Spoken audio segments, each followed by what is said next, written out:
Welcome to Crossroad Connection. We're speaking out for those left unheard. My name is David Schuringa. I am the president of Crossroad Bible Institute and the host of your program. Well, I'm very excited with our guest that we have here in the studio today. She's come all the way from Guatemala, and Kim Heckman is the director of CBI Guatemala. So welcome, Kim. Thank you. Thank you very much for having me. The last time you were on our program, we were still a radio program. That's right. And so now things have changed quite a bit, and here we are on TV. People can see you in the flesh. Yeah, but I love it, you know? Yeah. Being able to see someone in person can mean so much more and have an impact on someone's heart. Yes, I think so. How long have we been had this partnership now? Because, has that been 2-3 years? Yeah, it's been over 2 years, going on 3 years now. 2 years. So. And there's a lot of exciting things happening in Guatemala, so I can't wait to get into that. But I should mention to our viewers that this is a bit of a partnership between Crossroad and also World Missions in Guatemala, correct? That's correct. Joel, what's his name down there? Joel Van Dyke. Joel Van Dyke. He kind of heads the field. And is that your boss down there with World Missions? That is my boss. Yeah. Yes, he's the one who originally connected us to Crossroads Bible Institute to be able to offer the program in Guatemala. Right. The background of that is that Joel had a lot of interest in getting into the prisons and working with some of these really tough characters, and even it was almost even a dangerous sort of a situation. And he helped start CBI Guatemala. Now you don't look Guatemalan. I'm not Guatemalan. No, but you married a Guatemalan. Am I correct? That is correct. Okay. I'm originally from Holland, Michigan. From Holland, Michigan. Yeah, grew up in West Michigan. Yeah. So and then I moved down to Guatemala about 3.5-4 years ago to and start your husband's serving in name missions. is Kevin Moran. Kevin Moran, and you're expecting your first child. Yes. So will that child be a dual October. citizen? I'm sorry. He will. Yeah, he'll have dual citizenship in Guatemala and in the United States. And the United States. So these are exciting times for you. Yes, lots going on. Let's talk about CBI Guatemala. What's going on right now? Right now, we're actually growing the program even more than we have in the past. There's a current group of police officers actually who are participating in these courses, and you guys have given us permission to use the materials in a little bit of a different context. I know. I was anxious to get into this because we've been following that quite closely.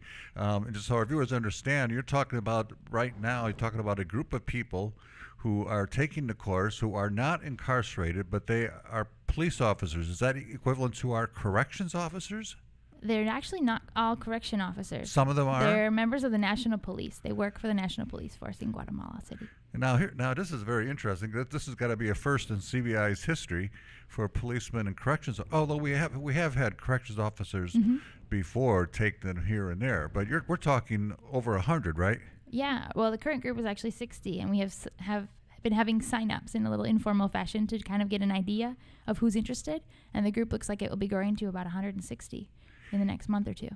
160. Now, how do they find out about this? Well, there's a network of chaplains that work with the National Police, just like chaplains work in other government entities and even in the prisons. And the group of chaplains is offering the program among their communities that they go and visit. Why? They've been doing church services for the last couple of years within the National Police because many of them can't make it to church because of their schedule, or they don't feel comfortable going to church in their uniform with their weapon, and they're on duty. And so they hold church services for the police in their facilities. Okay. And so they're offering the program to those who've been participating in the services over the last year or two. So this is sort of like a Bible study program for their church, for their unusual An extension church of members. their unique church setting. And it probably works ideally because they can do it on their own time. They can fill out those lessons. They don't have to come to a meeting. The police system is designed so they work a full week and they're on 24/7 on call. Yeah. And then they have a week off. I wonder how many CBI lessons have been done on a stakeout.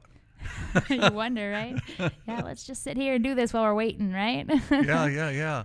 And what kind of results, if any, at this point, are you seeing, or are the chaplains seeing as a result of the police taking the course? It's really interesting because you would think they would be more hands off, maybe more professional and at a distance, because often police officers have that formality about them. Yeah. But they have come up to us and shared from their heart how grateful they are for the program, for the learning that they've Really? gained in the area of the Bible and understanding of the Bible, and even in strengthening their faith. Wow. That's Yeah. that's amazing. In my own limited contact with police officers and so forth, here in the States and so forth, it seems like the initial attitude, the default attitude, this is not a criticism, it's just a reality. The default attitude is that law enforcement is about, and punishment is about retribution and payback. That's probably the same case there. There's a strong emphasis on justice, yeah. But justice meaning payback. Yeah, you're right. Right? Have you seen any sense of that changing with the course? I know that's asking an awful lot, but I like to think of punishment in terms of it being restorative, not punishment in terms of it being payback. Payback is about the past. Restorative is about shaping behavior for the future. As they learn about forgiveness in Christ and God's love, can this have any effect, you think, on their attitude towards punishment? I think it really does. And I think Really? it's a result we won't see right away. Maybe it will be something that will start in their own personal life and then carry into their professional career. But interestingly, we're actually partnering with a local church in Guatemala who is doing a program on forgiveness, focused directly on forgiveness, at the same time as the CBI lessons. Wow. And I think that connection or that parallel that they have in their lives is really making an impact in their hearts. No doubt about it. Yeah. Wow, that would be amazing. Now, I'm sure that it's the same as here, but probably maybe even intensified. There is there's antagonism between law enforcement and criminals and gang members. There's antagonism between corrections officers and people in prison, right? Yeah, And very much so. possibly this can begin to bring some redemptive significance to those relationships. Is that asking too much, you think?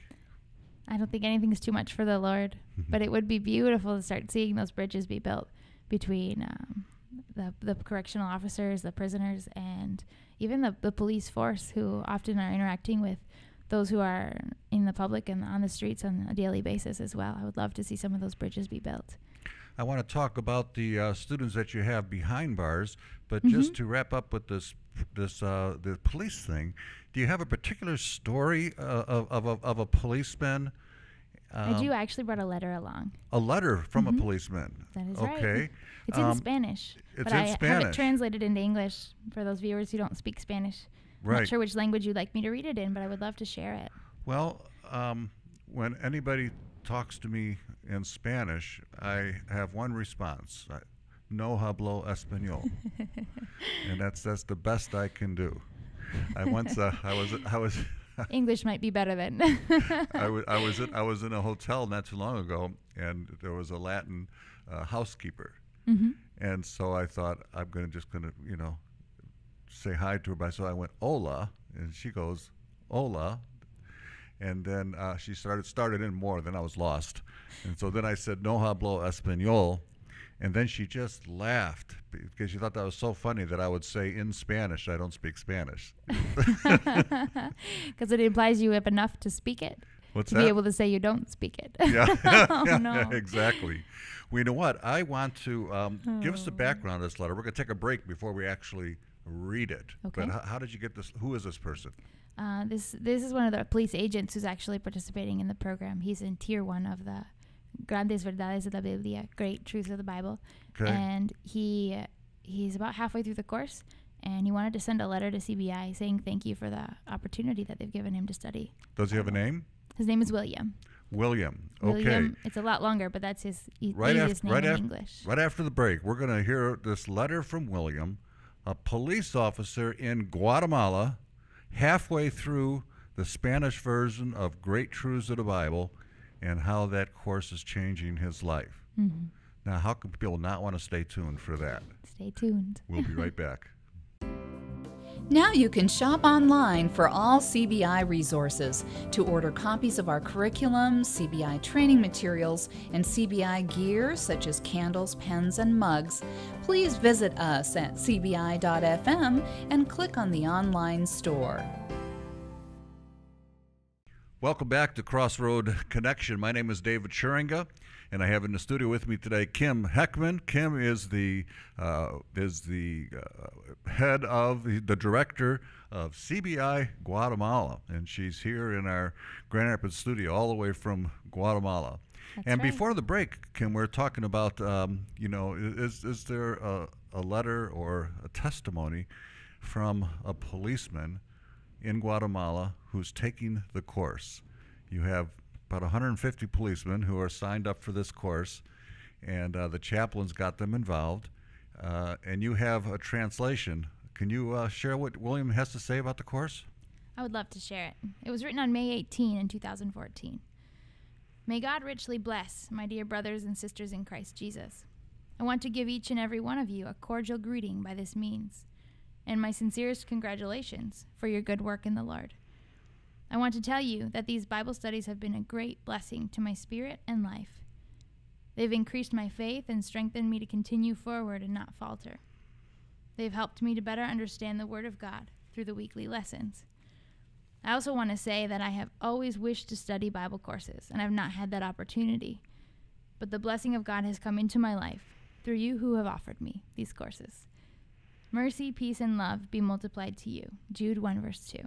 Sincerely, William Albertani, Kibaja, Avila. That just touches my heart.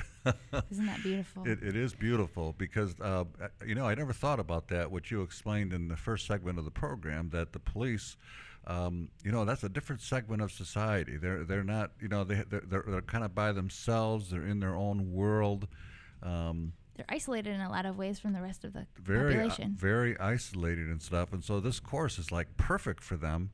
Like prisoners are isolated, they're kind of isolated, but they can do this course in their own time and in their own way.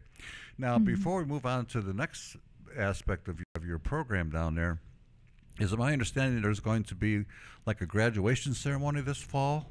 That's what we're hoping. Yeah, in September. In September, of policemen primarily. Yes, of the police cohort. Right, Yeah. and our international coordinator, Sandra Chang, is planning on going down there to join you for this august occasion. That's right. We're looking forward to her visit. And then she can hand out the diplomas and that kind of thing. So that ought to be a great event. It'll be exciting because the policemen will be able to bring their families, hopefully. Oh, wow. And many of them, when they do these studies, they do them at home with their families as a sort of family devotional. And they're not doing them on their own and behind closed doors. They're doing them with their families. Isn't and that so wonderful? their families will be part of the graduation. They won't be able to graduate, but they'll be celebrating with them that this is an accomplishment. what a mission field there. Now, you're helping the police, but you're strengthening their marriages, you're strengthening their families, That's our prayer. helping these policemen be heads of their home in terms of spiritual leadership. What a beautiful, beautiful thing. Well, we'll have to see if that catches on in other places in the world, because that's something very, very unique about CBI Guatemala. Let's talk about the prisons and what's going on there, and are we getting in there yet, or have there been difficulties? There have been some big difficulties. We did start the program CBI in the prisons, actually with a really small group that was They were actually prisoners that are segregated from the rest of the prisoners because they're associated with a gang in Guatemala. And so it's kind of like segregation. Yeah, and they set them apart because the other prisoners would probably tear each other to pieces. Wow. Because of the animosity there is between gang members and non-gang members in Guatemala. And so that group started, and I think they got through great truths of the Bible. But then after that, we had some real struggles with the prison administration because of the corruption in the system. They would switch the prison administrator out every 6 months or so. And why would that be a problem for the Bible study? Well, because of the way that the mailing system in Guatemala works, we can't use mail to transfer the lessons back and forth. Like other so places, we had to developing do it world, hand-to-hand hand contact. delivered. Yeah. And so our chaplains that would go into the prison had a letter of authorizing them to go in and be a chaplain and to meet with the prisoners. And to transfer the lessons. And to give the lessons and material. But then a new administrator comes in. And the signed copy by the old administrator was no longer valid. And so then why would they not just re-sign it? They have to start all over from zero, and it's a relationship that you build with that administrator in order to gain their trust. Because he's got power and stuff and concerns. He doesn't want people escaping on his watch. Yeah, or even just the fact that the chaplain, he doesn't know who this man or woman is. Perhaps they're bringing stuff in that they shouldn't, or planting ideas in the heads of the prisoners that a prison administrator doesn't want there. Yeah. He doesn't have the trust for our chaplains that the previous administrator had. So there was a lot of stopping and starting, and it was really discouraging for the program. So we put it on hold for the moment. And if another chaplain were to come, we would love to start again with prisoners in some other location. But that particular location, we've decided that the model isn't what fits the setting. Right. There's other ways we can reach them, and the chaplain continues to visit when he can. But a continuous program like CBI maybe isn't the best fit for that location. At least at this time. Yeah.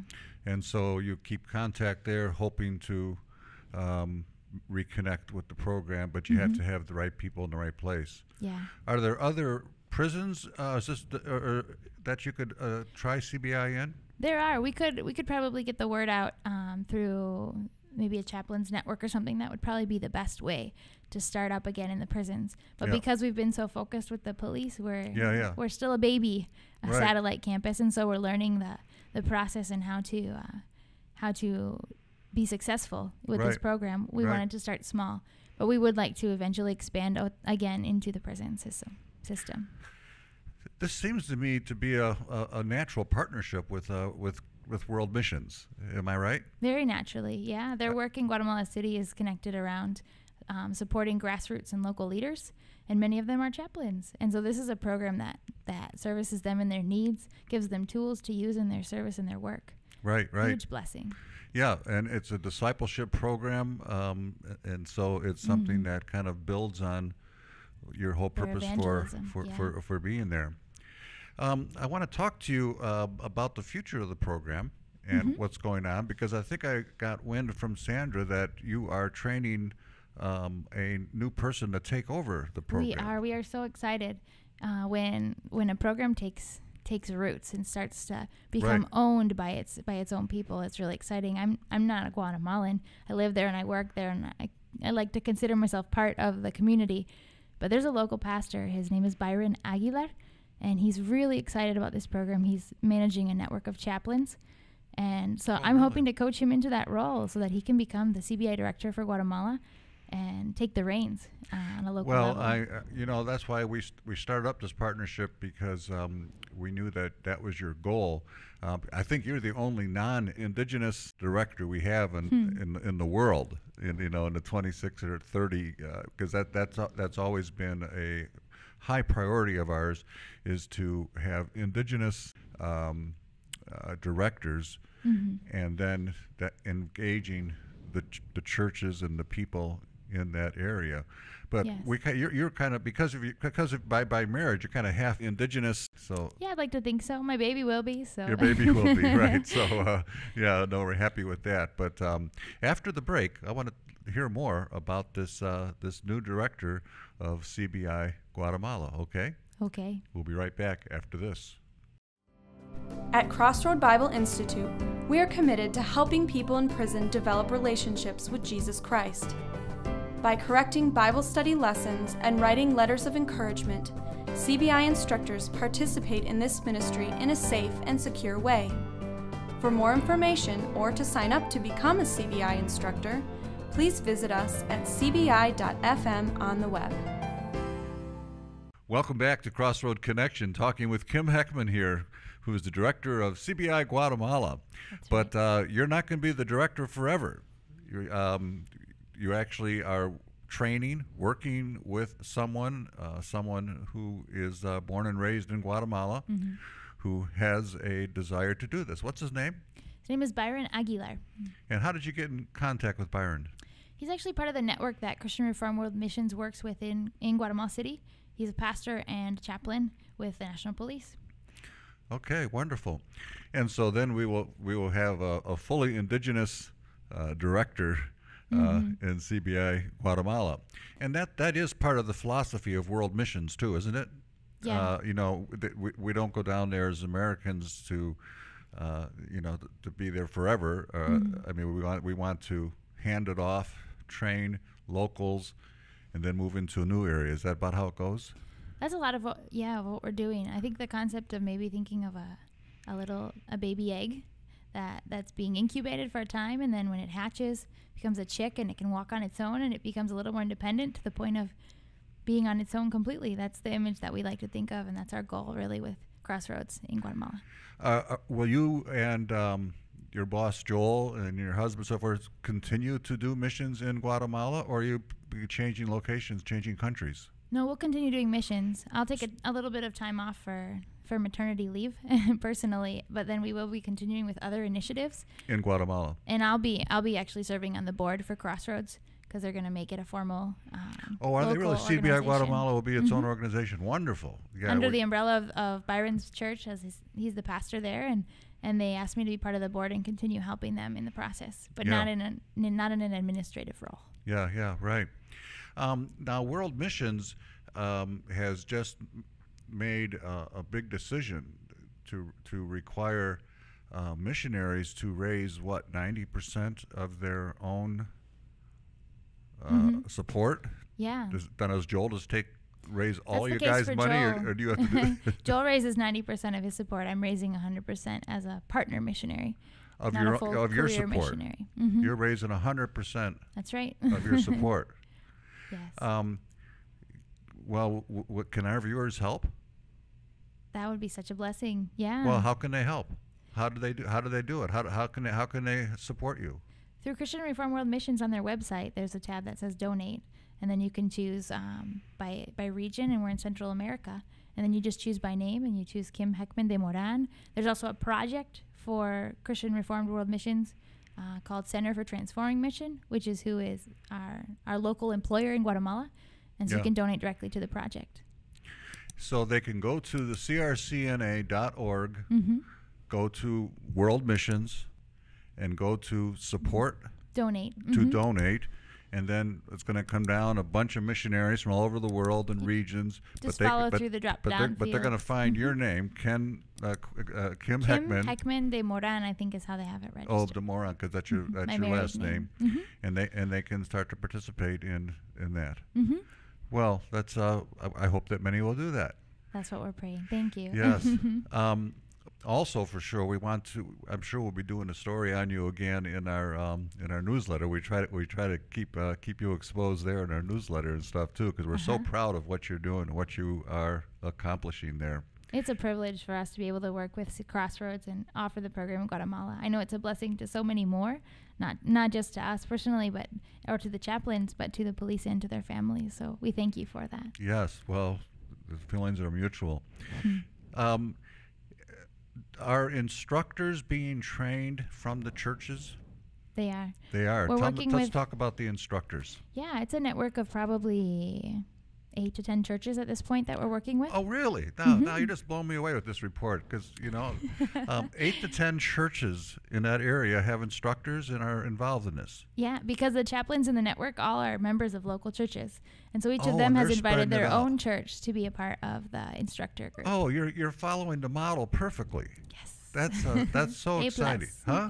A plus. A plus, absolutely, because that's what we want to see. We want to see indigenous leaders and indigenous church members discipling the people in their own country. That was a vision that God gave me 15 years ago, because we were getting lessons from students from all over the world, but they were coming back here to Grand Rapids, Michigan, and then we were distributing them across the United States.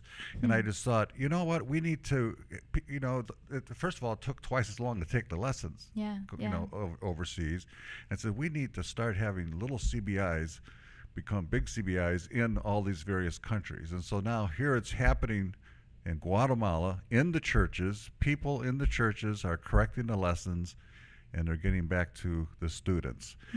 Any sense of what this is doing for the church members? I think for the instructors, it's creating a lot of sensitivity as well to the the population they're working with, in this case the police. Right. They perhaps had been more distant or judgmental towards the police, and now that they've interacted with them through correspondence and through these lessons, they're praying for them regularly. They're learning to love them in a way that perhaps they never have. Yeah, it does. We see that, of course, up here too, that when people become instructors with prisoners as the students, then their attitude towards them, changes. And now here it is with the police. Give us a little sense of what the police are like, because we only have a few minutes left here. What's the relationship between police and the population? Are the police seen as their protectors or as the oppressors? I'm afraid to say that in many cases they are seen as oppressors. Yeah. There's a lot of corruption within the police.